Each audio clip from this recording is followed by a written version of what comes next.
Good evening, dear students. Today we are going to discuss NTA paper, and in this, the first question is question number 4. It is. Let's look into this. A block A of mass 2m is hanging from a vertical massless spring of spring constant K, and is in equilibrium. Initially, the block is in equilibrium here. Then another block has come and strike this block A. Another block of mass m, and it's coming with speed u. And it stick to this. Then the magnitude of the acceleration of the combined system of the blocks just after collision. What is the acceleration of the system just after collision? We need to find out. See, whenever they mention just after collision, just keep one point in mind. The spring doesn't undergo any compression or elongation just after collision. Just after collision, the spring will not undergo any compression or elongation, because spring needs some time to undergo some compression or elongation. So here, whenever they mention just after collision, the spring will be in the same position. It will be, because immediately after collision, right? So it will be in the same position. Initially, if you observe, the spring is actually it's having some kind of elongation here. You can see the spring is having some kind of elongation here.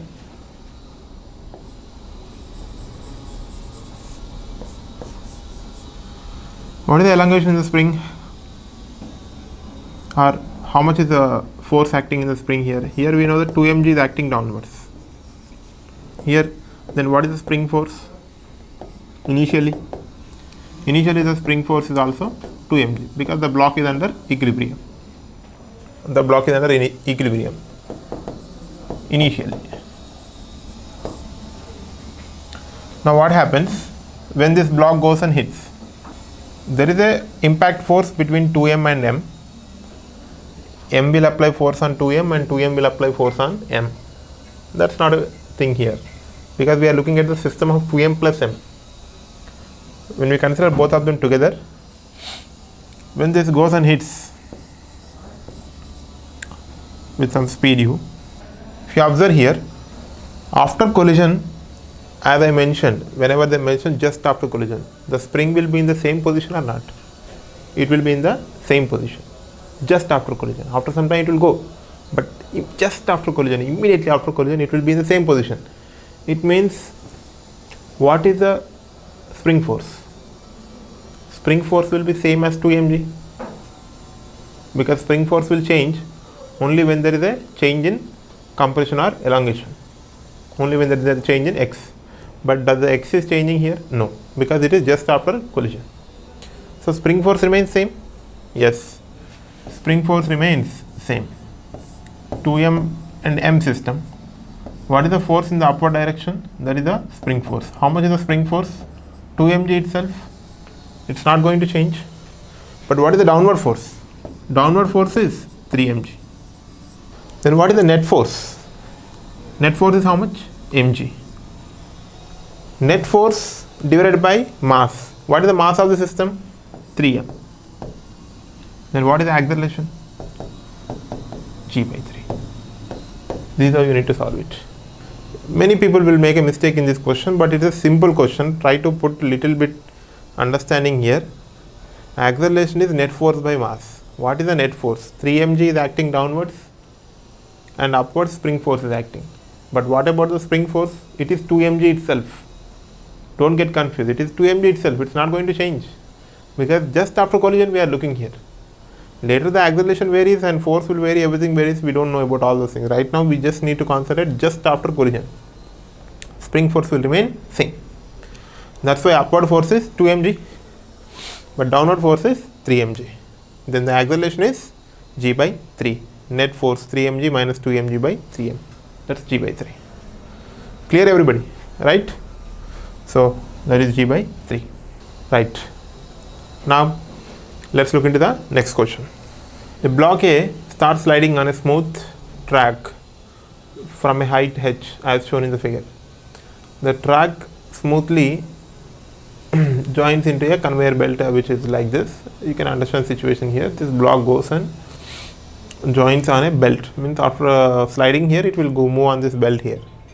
Then The angular velocity of the pulley is such that the block here doesn't slip on the belt. Then the value of omega is. Very simple question it is.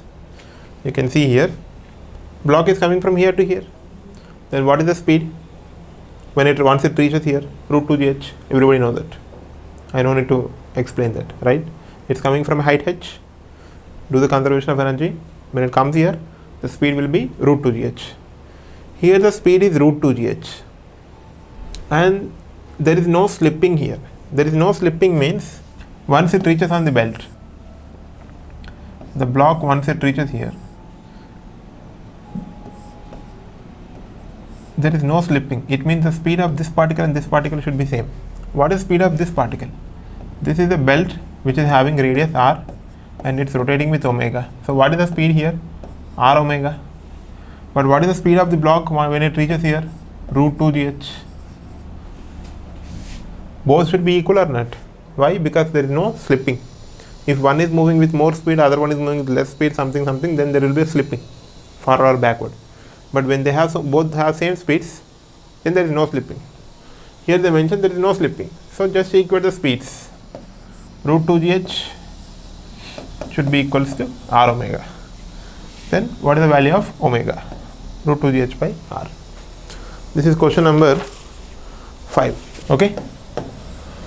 Option C. Now let's look into the next question.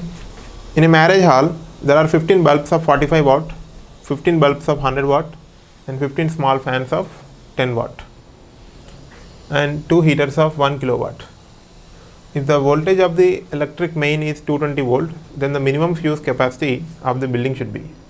So if you want to operate these things properly in a particular building, then what should be the fuse capacity? Minimum how much fuse capacity should be there? Let's imagine, means here you need to consider like you are operating all together, because they mention here it's not like something you are operating for some time and something like, because we have to assume that they have mentioned everything. So all together are operating. These many bulbs are there, these many fan is there, these many heaters are there, all these things, right?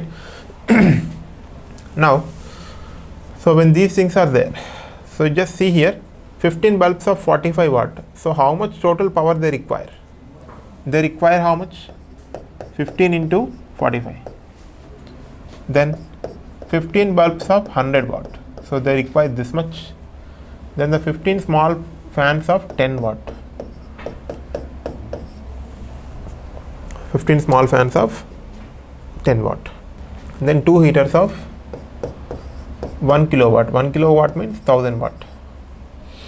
Right, that's it. So this is the total power.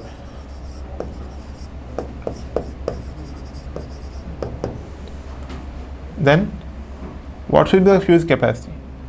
Total power divided by voltage. P equals to V into I. So what should be the current here? The minimum current which should flow is equals to this thing.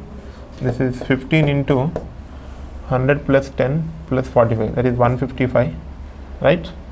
155 plus 2000 divided by 220. I equals to P by V.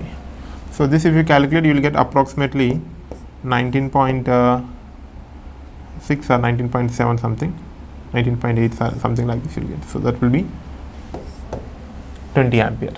So but don't take exactly this much, little bit more capacity you take. Okay, right? So little bit more capacity. So that's a minimum capacity, 20 ampere. Then everything will be working properly, right? Everything will be working properly. This is the question number 7. It is minimum fuse capacity for everything to operate here. Okay, you have to supply, means the fuse should able to hold a current of 19.8 amperes or 20 amperes. Then everything will work here. Okay, everybody, right? That's the thing. Next, look into the next question. Question number 8. The voltage drop between the points A and B in the given figure is A and B. What is the voltage drop? Simply Kirchhoff's loop law, right?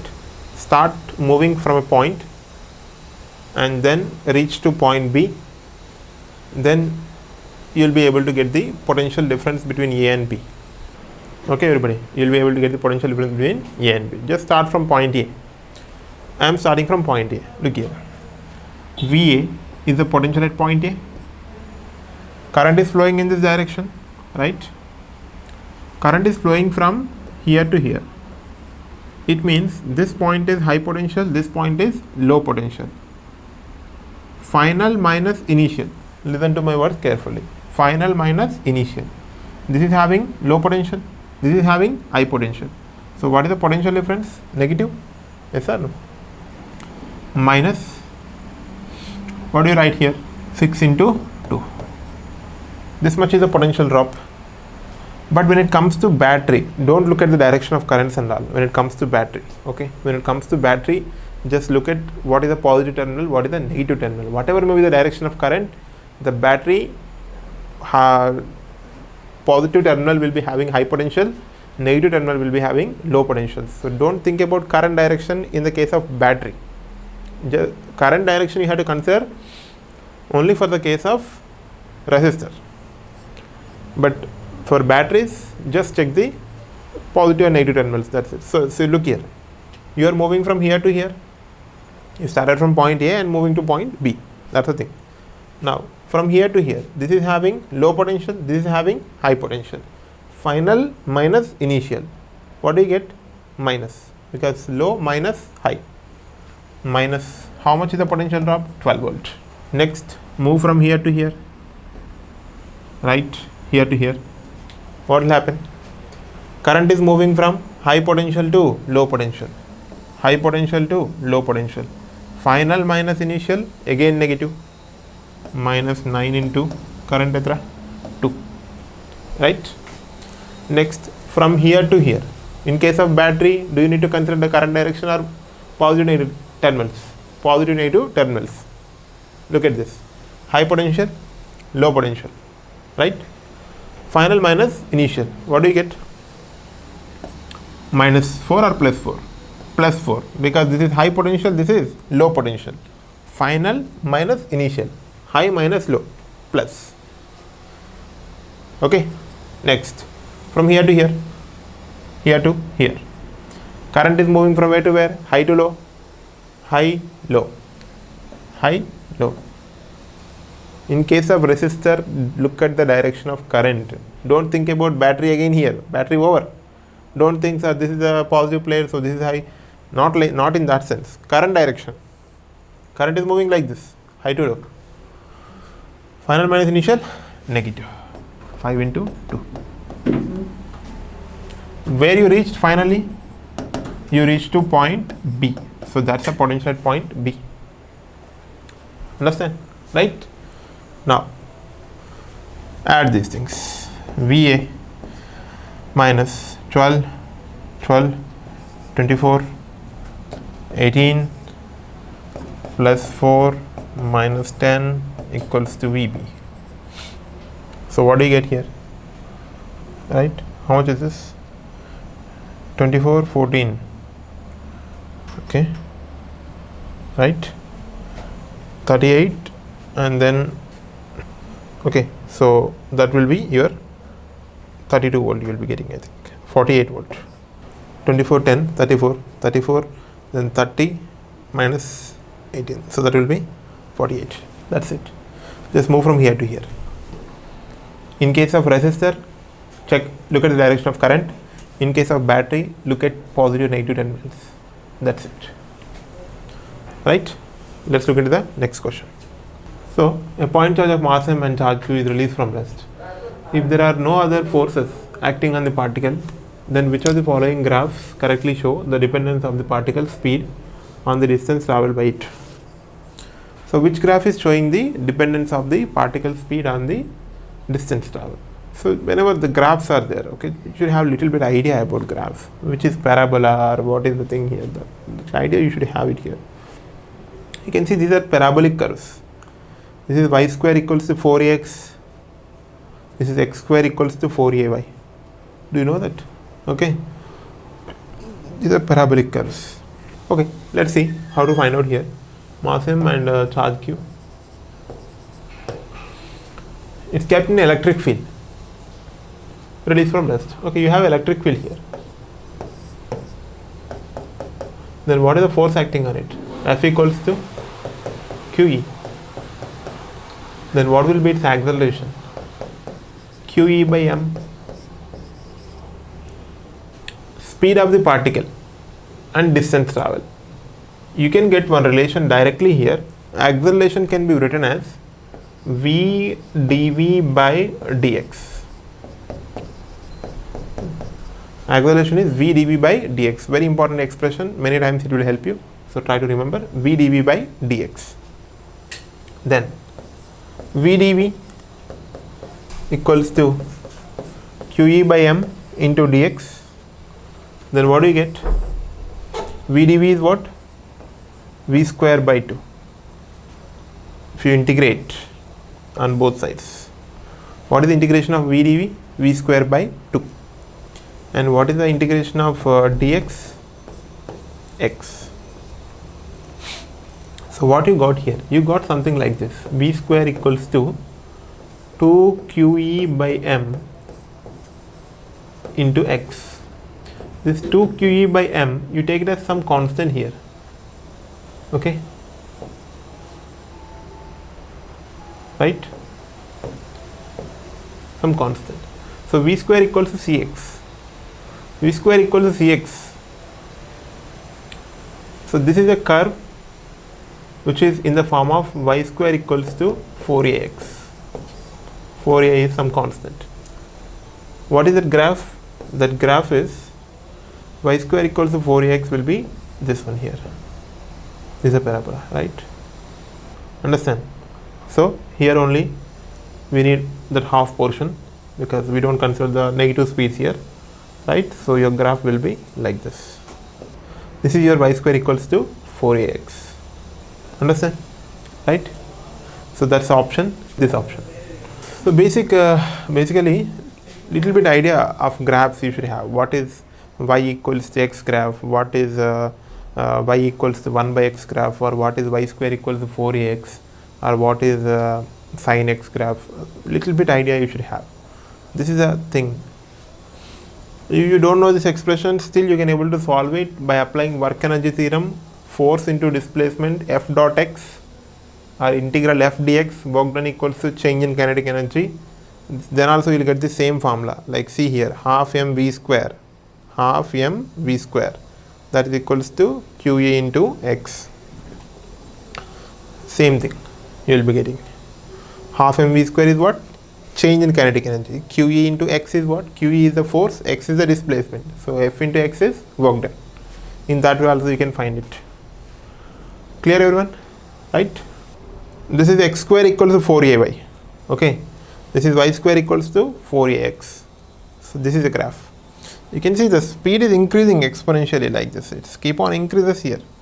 When x is increasing, the speed increases because the you can see, right? Not exponentially. It will increase in this manner. Y square equals to 4ax. Understand? We are comparing these two things, v and y and c and this 4a and x and x. So this is in this format. So this is the graph is this, but we need only half portion this. That's your option B. Clear everyone? Right.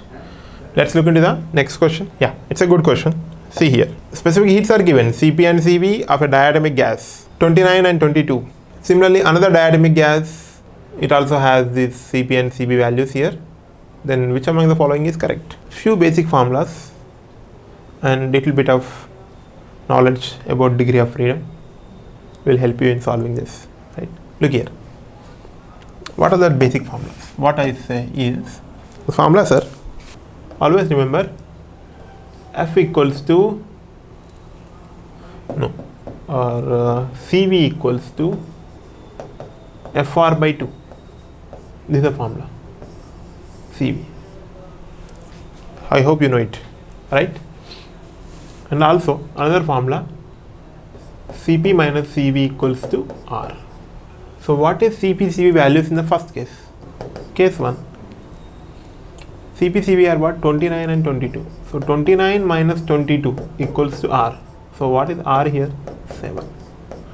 Then CV is how much? CV is 22, which is equals to F into R by 2.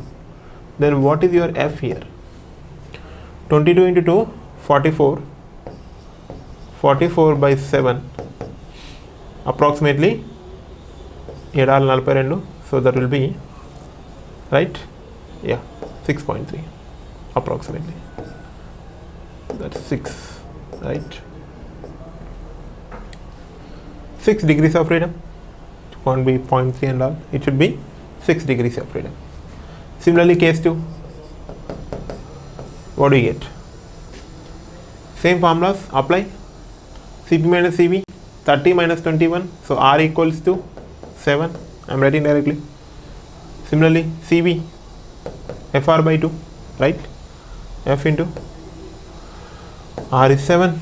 Again, R is 7 by 2. But what is CV value here in the second case? 21 it is. 21 into 2 by 7. 22 and this is 21, yeah. And CP minus CV is how much here? So it's 9 here. 30 minus 21, that is 9. I'm sorry. This is 9 here. So how much you're going to get? So that will be 42 by 9. So approximately 4.9 you'll be getting, right? So that's, you can approximate it to 5 actually. 4.9 you can approximate it to 5. It's very close to 5 actually, right? So these are the degrees of freedom values we are getting here. One we are getting around 6, other one we are getting around 5. So what do you say about, still people can't answer this because they should have the idea of what is degree of freedom for monoatomic gas, diatomic gas and all those things. See, let's see a simple thing. If you take a diatomic gas, generally it has 3 translational degrees of freedom, right? It can move along x-axis, it can move along y-axis, it can move along z-axis. These are the 3 translations it has. Then it has 2 rotation because it can able to rotate about this axis and it can also rotate about this axis. It can't rotate about this axis because this is the axis and the particles are here where it will rotate, right? One thing, it can rotate like this, right? So about this axis as well as this axis, it can have rotation. So 2 rotation. Then the remaining things are vibrations. But here we have 6. 6 means 3 translation, 2 rotation. So the one left is vibrational, right? Yes or no? Okay. Similarly, here you have 5. You have 5 means here you left with 3 translation, 2 rotation and 0 vibration. Yes or no? 0 vibration. So based on this, you have 1 vibration in the first case and 0 vibration in the second case. So what do you say? 1 vibration in the first case. So A has 1 vibration, B has 2. No. A has 1, B has 0. That's it. A has 1 vibration, B has 0 vibration. That's it. Clear everybody? Right. So listen once again. If you don't understand, just try to see here. 3 translational. The molecule can move like this towards X. And it can move along Y. It can move along Z. The molecule itself, complete molecule can move like that. So that is 3 translations it has. Then rotations are 2. Along this axis it can't rotate. So remaining 2 axes it can rotate. Then the vibrational, remaining all are vibration. It depends upon temperatures. There can be 2 vibration also. 2 components of vibration. So here we are left with only 1 vibration because total degree of freedom is 6. Here total degree of freedom is 5. So we are left with 0 vibration here. Whatever remaining is there, that you write as vibration. That's it. Understand? Okay? That's the thing. Let's look into the next question. So that's your question number. We are at question number 12. We done, and we are done with question number 18, option B. Now we are looking at question number 19, which is an isobaric process. Heat is supplied to a monoatomic ideal gas. So how much is the fraction of heat that's going into mechanical work? Isobaric process, monoatomic ideal gas, monoatomic ideal gas. Fraction of heat that goes into work, we need to find out here. first thing, what you write about heat expression? Heat expression is always, it's N, depends upon process, what type of process it is. What is the process here? Isobaric process. Isobaric process means NCP delta T. If it's an isobaric process where pressure is constant, if its volume is constant, it's a process in which volume is constant, then constant volume process, that is NCV delta T you will be getting. But here it is NCP delta T. Isobaric process, pressure is constant. Then take 1 mole here, we are comparing anyways, we are taking the ratios here. So Cp delta T. This is the heat supplied, delta Q. What about work done? Delta Q minus delta W, that's your delta U. Yes or no? We know this thing, right? Then what do you say about delta W here? Delta Q minus delta U. Delta Q is how much? NCP delta T. Delta U is always CV delta T. Always. Whatever process it is. Delta U is always CV delta T. Just keep it in mind. Delta U is always CV delta T. Right. Then Cp minus Cv into delta T. So that's your work done, right? So this is the heat and this is the work done, right? So what do you say about fraction of heat that goes into mechanical work, right? Fraction of heat that goes into mechanical work can be written as, that fraction of heat that goes into mechanical work is written as delta W by delta Q. Delta W is Cp minus Cv into delta T by delta Q is Cp into delta T. Delta Q gets cancelled here, right? Then we are left with what? So fraction, that will be 1 minus Cv by Cp here. That you can write 1 minus Cp by Cv is gamma, Cv by Cp is 1 by gamma. And for monoatomic gas, gamma is 5 by 3. So you are going to get 1 minus 3 by 5, that will be 2 by 5. That will be 2 by 5, right? That's a fraction. Fraction of heat that goes into work. See, fraction of heat that goes into work. Let's say you have 100 joules of heat. In this, 50 joules is going as work. So how much fraction of heat is gone into work? 1 by 2, right? How will you get this? Delta W by delta Q? Yes or no? 50 by 100. Getting the point here, right? So that's the point here. Fraction of heat that goes into work. That's nothing but delta W by delta Q. Half of the fraction. Half fraction. 1 by 4th, 1 by 6th. It depends. So here 100 is there. Let's an example I am giving you here. 100 is there, 50 is going into work. So what is the fraction here? Delta W by delta Q. Why? Because half of the fraction. So 2 by 5 is the answer for this question.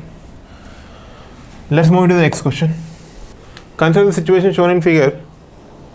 Then the current in the long straight wire is increased at a steady rate. The induced current in the loop A and B will be. Induced current in loop A and B. Right?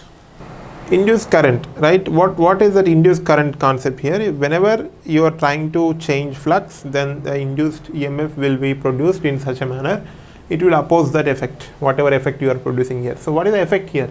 The current is increasing here, right? Here the current is increasing. When the current is increasing in the upward direction, so what is happening to magnetic flux at this side, right side? Right side the flux is into the plane, and left side the flux is out of the plane. So what is happening to the flux here? Flux is going into the plane, and which is increasing.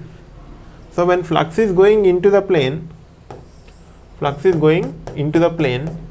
and it's increasing flux, the flux is increasing. So what this loop will try to do?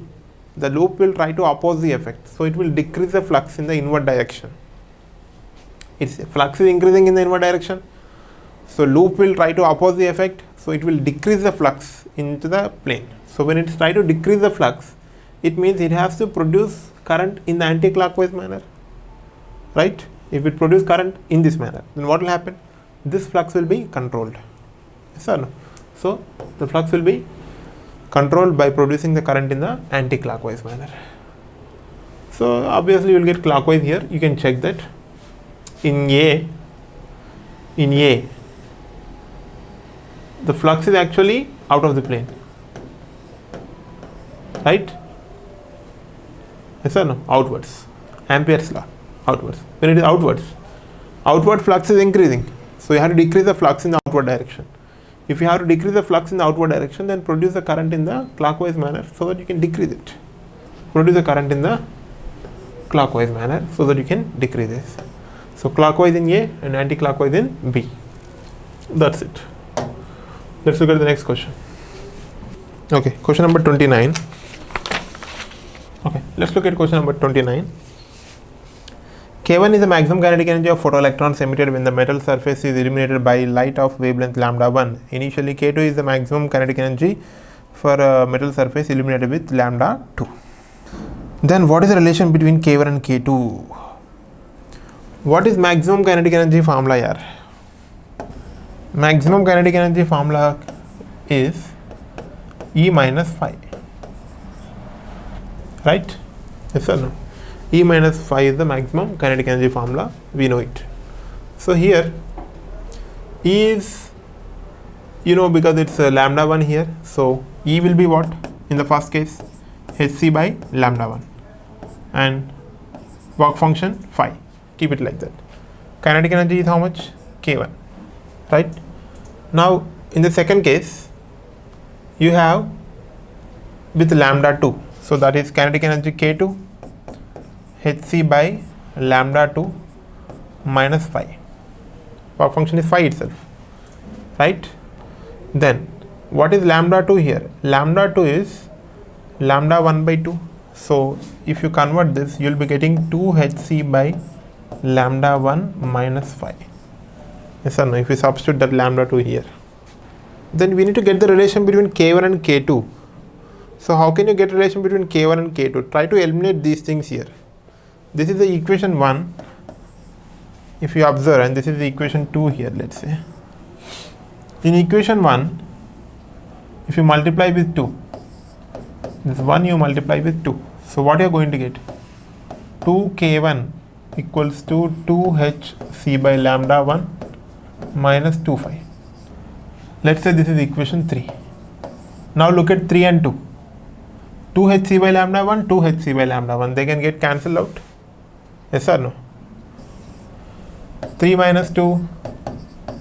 What we are going to get? This minus this. This is what? 2K1. And what is this? Minus K2, which is equals to 2Hc by lambda, 2Hc by lambda get cancelled. Then what we left here? Minus 2 phi minus phi. That is minus phi. Yes or no? It means 2K1 minus K2 will be less than 0, obviously, because this is minus phi. It will be less than 0. Then 2K1 is less than K2, or K1 will be less than K2 by 2. Do you have that kind of options here? K1 is less than K2 by 2. That's your option C. K1 is less than K2 by 2. Little bit of proper simplification you need to do here, because phi is work function and the work function value can't be negative. Minus phi means obviously negative. So based on that you can able to get some relation here. Clear everybody, right? Let's look into the next question. 29 is done. Then look at question number 32. AB and CD are two slabs. The medium between the slabs has refractive index as shown in the figure. The minimum angle of incidence at Q, so that the ray is totally reflected by both the slabs is. The ray should get reflected by both the slabs, means total internal reflection should take place at both the places.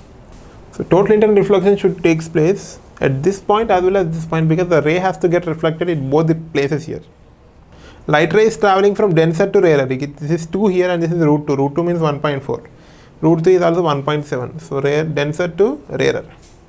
So it is getting total internal reflection is taking place here. So try to find out the critical angle for both the cases, right? What is the critical angle here in this case? How much is the critical angle? The critical angle at this place here. What do you say? Sin I by sin 90, right? This is a critical angle equals to nu 2 by nu 1. Nu 2 is what? Root 2. Nu 1 is what? 2. Then what is your critical angle here? This critical angle IC is how much here? 1 by root 2. So your critical angle for that particular interface is 45 degrees. That's 45 degrees. It means if you send this light ray at an angle of 45 or more than 45, then total internal reflection will take place. If you send exactly 45, then the ray will go like this. It will graze the surface. If you send more than 45, then the ray will undergo total internal reflection. If you are sending 45 here, then this will be also 45, then this will be also 45. But whether this 45 is the critical angle for this particular medium or not, we need to check. Now, in this case, again same thing apply here. Sin IC by sin 90, which is equals to nu 2 by nu 1. What is nu 2? Root 3. Nu 1, 2. Root 3 by 2. Then what is the critical angle in this case we are getting here? 60 degrees. It means if you are sending with 45 here, this will be 45 and this will be 45. If this is 45, here total internal reflection will not take place, because here total internal reflection will take place only when you send it with 60. So that's why if you send with 60 here minimum, then no problem at all, because here you are sending with 60, then this is also 60, then this will be 60. If it is 60, then the ray will undergo total internal reflection. Means just grazes here, means you should be sent little bit minimum. They said minimum means 60. You have to send little more than 60 point something, then it will undergo a reflection, right? So minimum is 60 here. That's how you need to solve it. Let's look into the next question. Two discs A and B are in contact and they are rotating with angular velocities, omega 1 and omega 2 as shown here. If there is no slipping between the disc, then what do you say? There is no slipping here, right? No slipping, I already told you before also. No slipping means both the points should have same speed in the same direction. Then there won't be any slipping. Look here, simple. This is having a radius R1. This is having a radius R2 here. We can easily say from the diagram R1 is greater than R2. R1 is greater than R2. Okay, from the diagram we can conclude this right now. Okay, fine. Now, then what is the speed of this particle here? Speed of this particle will be R1 omega 1. And what is the speed of this particle? Speed of this particle is R2 omega 2. But we know that when there is no slipping, both the points should have same speed. It means your R1 omega 1 should be equals to R2 omega 2. Then you can see omega 1 equals to R2 by R1 into omega 2. But which one is more here? R1 is more. It means omega 1 will be less than omega 2. Right? R1 is more, so omega 1 should be less. Then only R1 omega 1 is equals to R2 omega 2. So omega 1 is less. As R1 is greater than R2, omega 1 will be less than omega 2. Clear everybody about this question? No slipping. It means both the points should have same speed. Both should have same speed. That's what we can see here, right? Chalo. Let's look into the next question. Radius of curvature we need to find out here of this highest point of a path followed by any particle on the ring. Fine. First check here. What is the speed of the particle here? There is no slipping here, right? Rolling without slipping. Rolling without slipping means we know that the speed at this point will be V plus R omega generally, and when there is no slipping, the meaning is V is equals to R omega. So the speed of this particle will be 2V, right? And what is its acceleration in this direction generally? Acceleration is centripetal acceleration. Centripetal acceleration will be V square by R, right? For all the particles, the acceleration towards center, that will be V square by R. Okay, let's see here. Generally, what do you mean by radius of curvature? See, for any particle is having speed V, then and its acceleration is A in this direction, then its radius of curvature will be given by V square by A. V square by A. Okay, that's the radius of curvature generally here. See, with respect to centripetal acceleration towards this center will be V square by R here. So now if you observe by using these two things, what do you say about radius of curvature? Radius of curvature will be, what is the speed of the particle here? 2V, right? 2V whole square by, and what is the centripetal acceleration? Centripetal acceleration is V square by R. Are yes or no? So what do you get radius of curvature as? 4R. Understand? So that's the radius of curvature of this particle here. So radius of curvature of the particle will be this much. So just keep it in mind, what is the speed of the particle at this point? The speed of the particle is 2V. Centripetal acceleration is what? Radial acceleration. For all the particles, radial acceleration will be V square by R. It has tangential acceleration also, that is R alpha, right? It depends upon alpha here. That's not needed. Centripetal acceleration is V square by R. So your radius of curvature will be V tangential, that is 2V. V tangential whole square by A centripetal. Keep it in mind, not V radial and A tangential. V tangential, A centripetal. So V tangential is 2V whole square by A centripetal is V square by R. So radius of curvature will be 4R. Understand? So that's the thing about this question here. Now let's look into another question. A steel scale is to be prepared such that the millimeter intervals, it's a millimeter intervals actually, millimeter intervals are to be accurate. Millimeter intervals are to be accurate within 6 into 10 power minus 5 mm. So the maximum temperature variation from the temperature of the calibration during the reading of the millimeter marks is, your readings will be accurate if you have a range of this much variation. Let's say each millimeter is getting expanded or getting coming closer when temperature decreases or increases by this much range, then it's okay, you can measure accurately here. If it is exceeding this range, then you cannot measure accurately.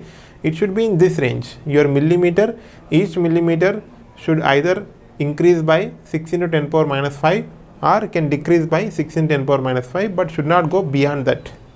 Then you cannot measure accurately. So the meaning is the delta L equals to L alpha delta T.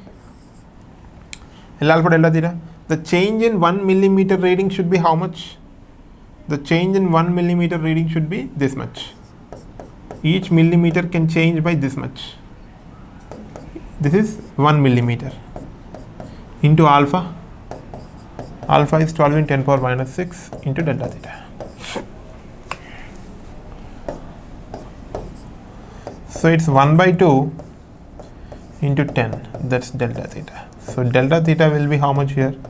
5 degrees Celsius. So that's a millimeter range, that 5 degrees Celsius is the range here. Okay, it should not go more than that or less than that. Your temperature should not go more than 5 or less than 5. Then the variation will become more than 6 into 10 power minus 5, means it will the error will be very high. So that should not be the case here. Your variation in the 1 millimeter range should be only this much. It should not go more than this or less than this.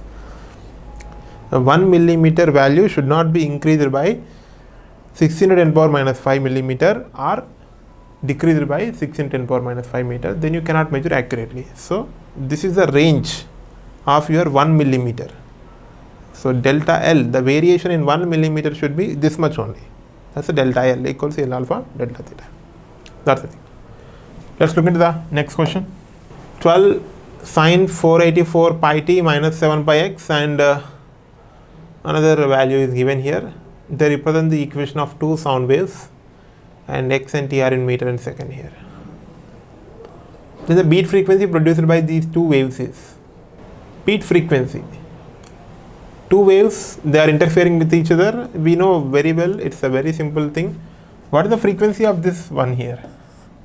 Frequency, it's 484 pi. It's actually omega, right? It's omega, right? And what is frequency here? Omega equals to 2 pi f. So you'll get 242. Similarly, what do you get f2 here? f2 will be 240. That's it. Omega 2 is 480 pi. Sin omega t minus kx, right? Sin omega t minus kx or sin omega t plus kx. So these are f1 and f2. Then what is the beat frequency?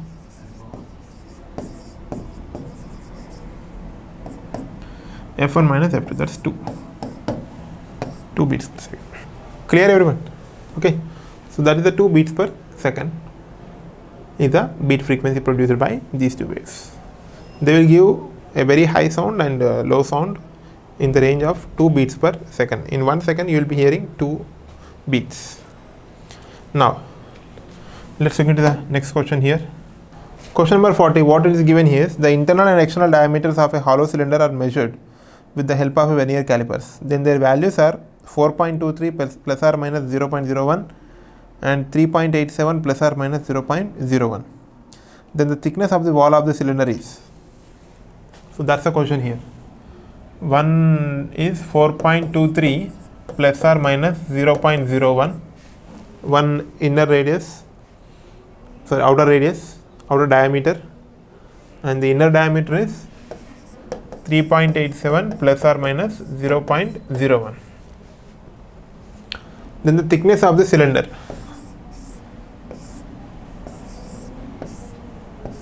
So your one diameter is this, okay, and the other diameter is this here. So when you subtract that, okay, this is the thickness, right? This thickness is what?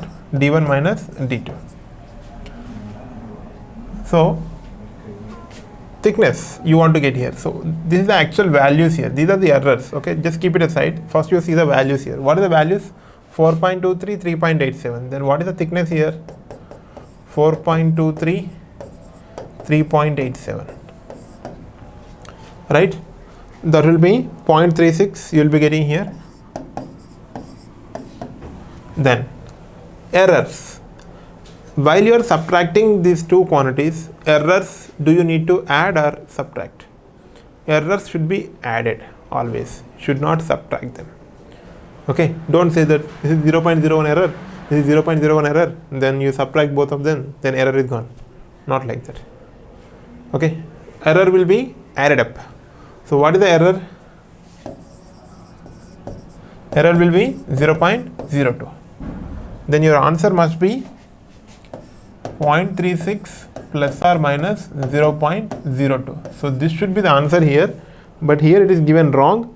Answer is given as option C, but your actual answer is option A. So option A is correct here. Option C is wrong. Is that okay, everybody? So that's the question which I want to discuss, question number 40. That's the thing about the questions here, right? Okay then, fine. See you.